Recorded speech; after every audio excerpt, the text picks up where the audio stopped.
Today, Shane, my business partner and DP, and I watched our finished short film Evenfall side by side with my badly drawn storyboards. We shot Evenfall over 2 years ago, so it's a bit of a trip down memory lane, and what we were interested in seeing is how close the completed edit is to the storyboards. For those of you that are potentially starting out directing shorts, or those of you whom are terrible at drawing like me, I'm hoping this video demonstrates that storyboards can still be an incredibly valuable planning and vision communication tool. To add to that, the storyboarding process forces you to visualize your film shot by shot.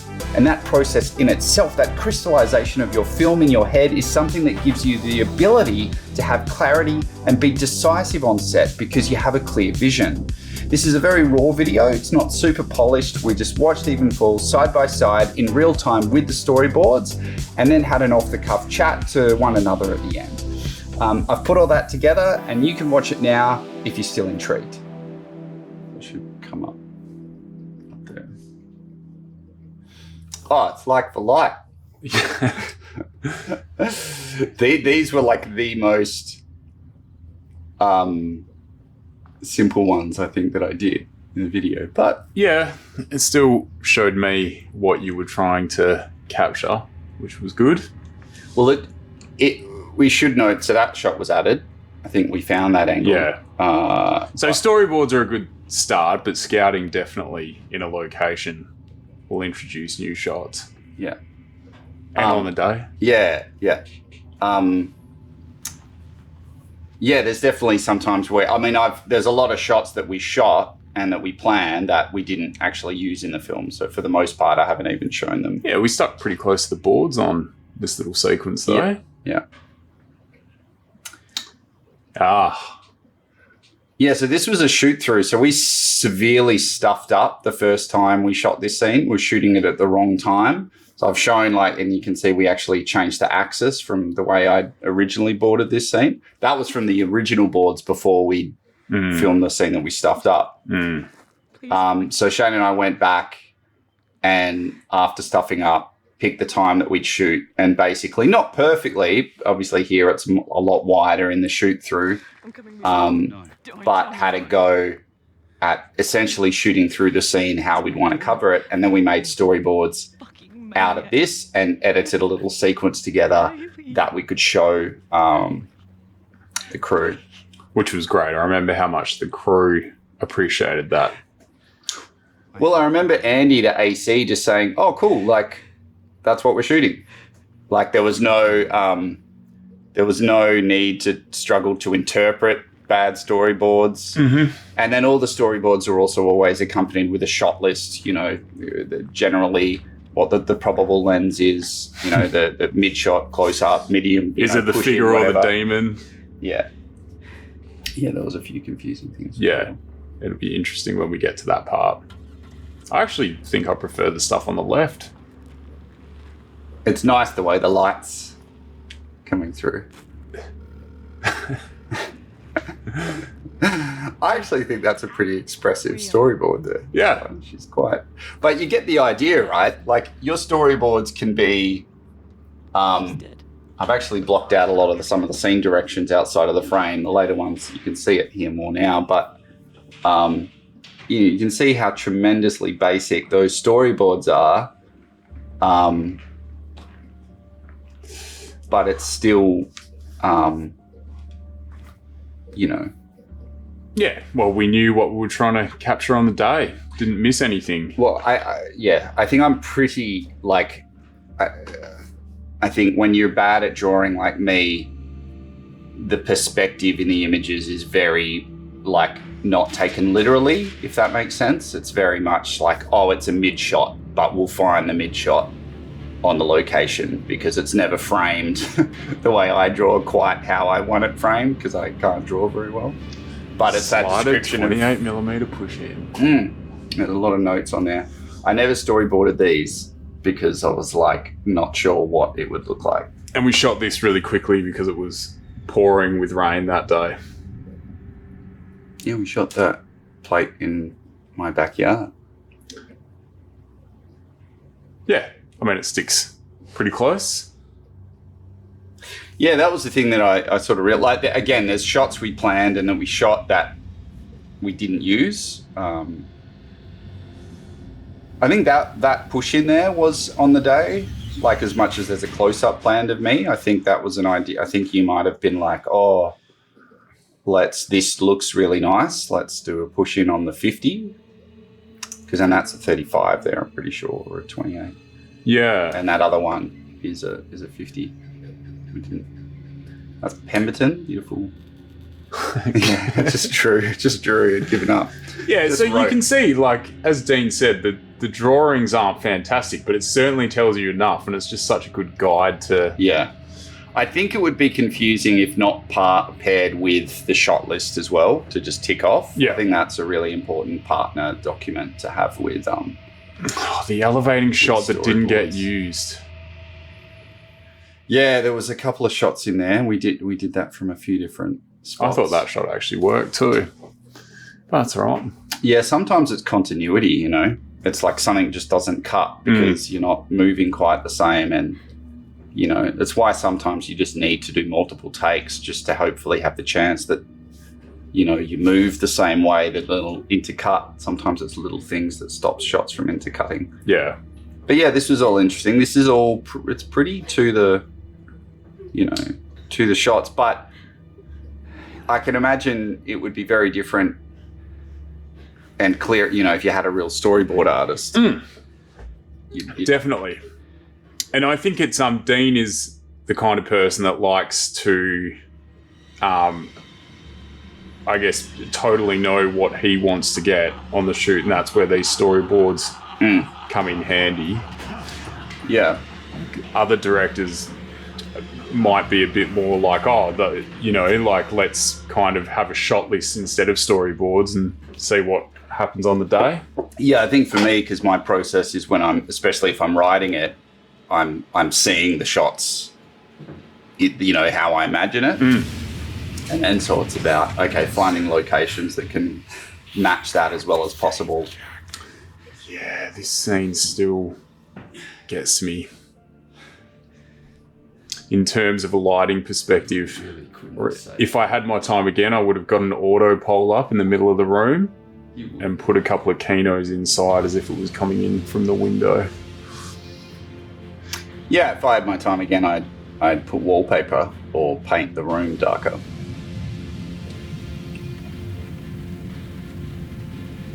But yeah, it's interesting. Like a lot of that is very, you know, it's, you know, exact on the...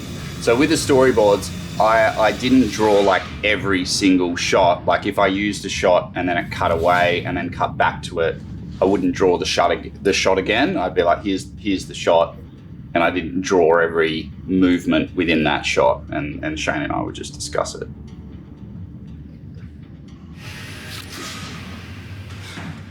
Oh, I liked your little... Yeah, so this was another shoot through that we did. So we did this when we went back and got That's an hour from here. yeah, that opening stuff again. So we were going to have to go back there anyway I can't ask you to.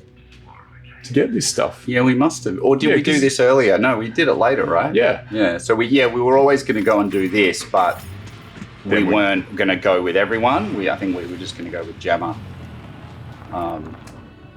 Yeah, so this is a good lesson in having a dolly instead of just a little slider. What have I done? So I've stuffed something up with the storyboards there. I don't know what's going on. I'll have to look at that. Oh, why?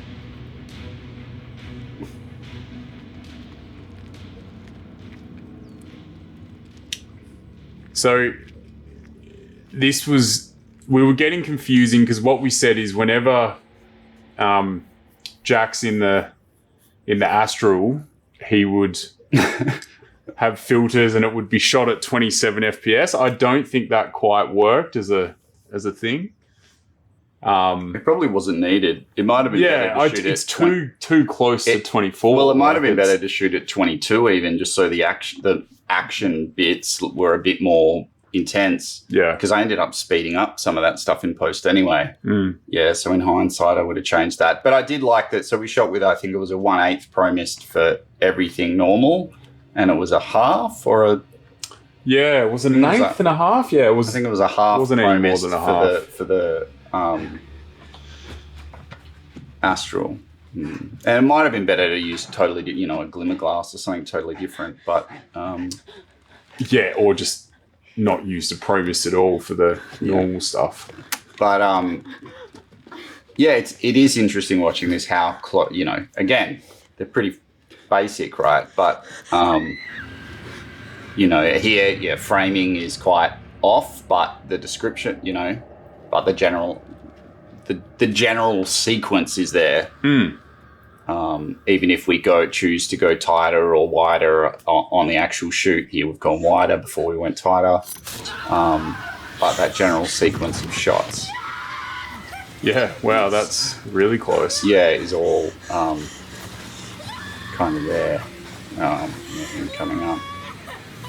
So it's interesting your little notes that you put next to the frames as well. Like I saw a Zacuto rig before. Oh, yeah. Which is interesting. Like that, yeah, it's good that you're thinking about, okay, this is the gear that we've got, especially on a low budget film.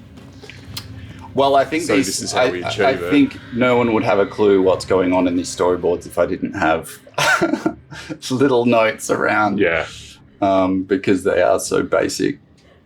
But yeah, it's worthwhile thinking about the gear that you've got. Yes. And then absolutely making sure that you're not trying to go outside that scope. Well, I think even lens-wise with the shot list, we wrote up what lenses. Even if they weren't 100%, it was probably similar to the storyboard. Like maybe not as bang on as the storyboards, but it was very close. It's interesting with lenses. I think in the last 4 years, we would have shot this a little bit differently.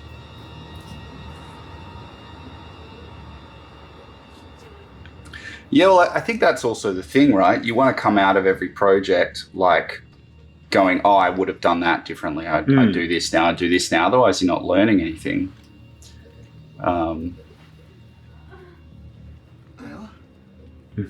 Yeah, this scene, there's these. I remember I moved to smaller boards and they got more and more basic.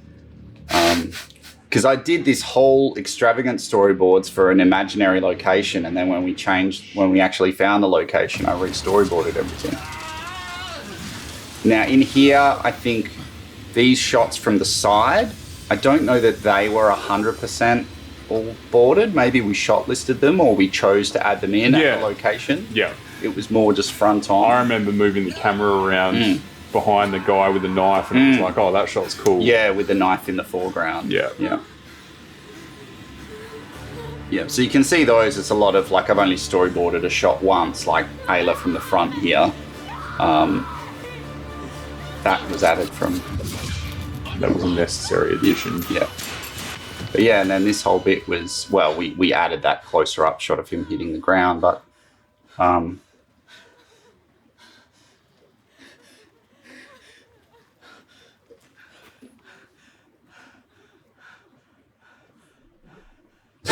So yeah, the perspective is a complete, oh, definitely. It's going to change when you get there. It's not going to be... Oh, and, I mean, I can't even draw the perspective that I'm seeing in my head anyway. I'm not good enough at drawing to do that.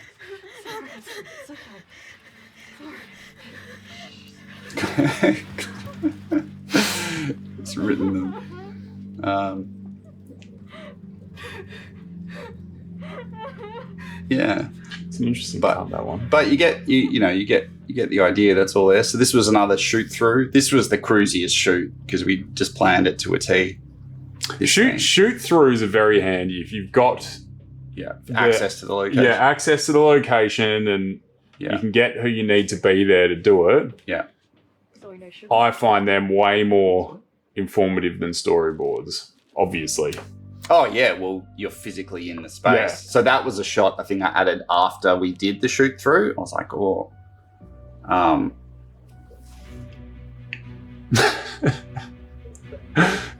love that you've keyframed. Oh, the zoom? Yeah. Yeah.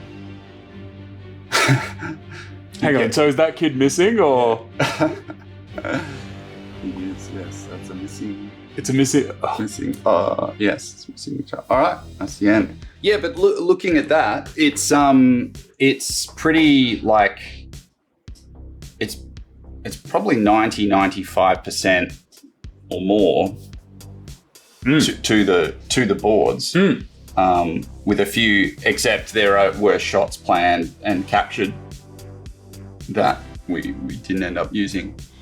Yeah, I think it's like, and I still don't feel like we've nailed having a set of storyboards and being all over the boards. Like, so it's interesting, you know, you've got your AD on set who is kind of, I guess, guiding what needs to come next and things like that because you've prepped it to that level. But yeah, I think boards are such a good way to communicate it. And looking back at them, like, yeah, I think you did a very good job of doing that. I just feel like, yeah, that like it does take a bit of experience to not just have the boards, but completely understand it and get the crew to understand the boards. Like that's the, yeah. Well, that's the thing isn't it? Right. Like, cause the, I guess the DP, like the director, and you know, probably the gaffer and a handful of others need to understand not just each shot as it comes, because some people can just worry about the next shot and they don't, and they're like, even an AC, what's this shot? What do I have to execute? Whereas a gaffer who's got to light it and the DP, you have to light it for the sequence. And then understanding, if I'm going to do this from here, how am I going to move from that to there? And therefore, when do I move what lights so that it's consistent and so that it's at the fastest possible way to so shoot then it comes into scheduling and stuff. Yeah, there's so much to take into account.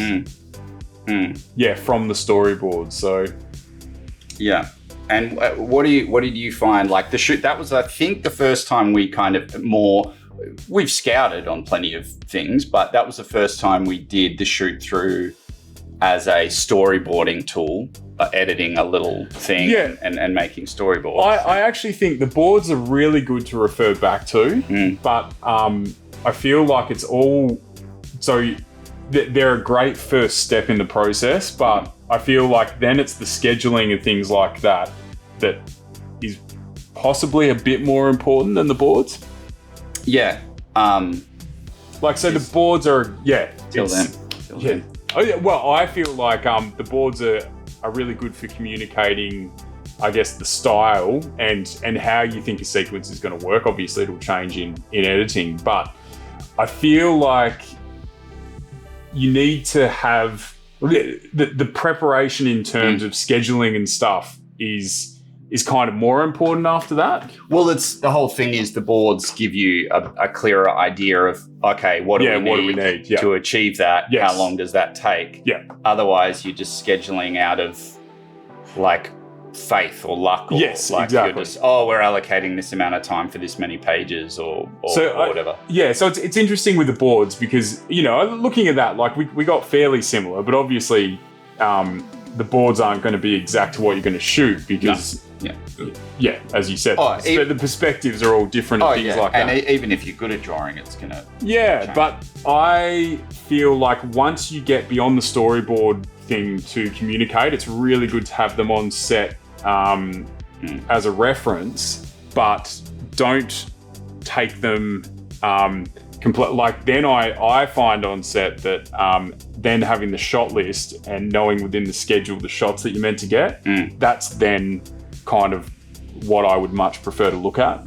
The shot list once you've got it, like, once I've got it in there, then it's like, okay, and then I might say to the AD, give us a look at the board for that, just to know. But I find the shot list is probably a bit like when you're actually on set. And we would often talk like that though, you know, it'll be like, next we're getting the mid shot to close up, push in on the thing, and we know what we're talking about. Yeah, I think the biggest thing is just showing it's not, you know, the crafting of the shots obviously completely happens on location, but it's just going, there's that sequence. And then seeing that it works. It's all about conceptualizing. Yeah, but then that shoot-through process is nice for going, well, does that actually work? And is there a better way to do it? And then you can even go and do a shoot-through and then still then that makes you think of other shots later. Like Definitely. that one with the hand over through the window was a later. Yeah. I personally think if you can do a shoot through, do a shoot through. Yeah, I think for independent productions where we're always shooting on real locations, it's, we don't have a studio where you can just take that wall out, Yeah. You've got to go in there, and so you go in there without all the lights. Okay, what do we like? And then you can go back and not necessarily shoot through every shot, but do and that's something that we've been big on, is going and doing all of that. Yep. So I guess boards are great. They help me to understand what Dean, like how he's thinking it's going to be shot and things like that. But then I find they're a good thing to refer back to if need be. Otherwise, for me, it's the scheduling of the shot list that is most helpful on set. Yeah. And then you just refer to the storyboards for clarification. Yes. Yeah. I guess it's interesting. It's sort of like editing, storyboarding is kind of like editing ahead of shooting. Yeah, for sure.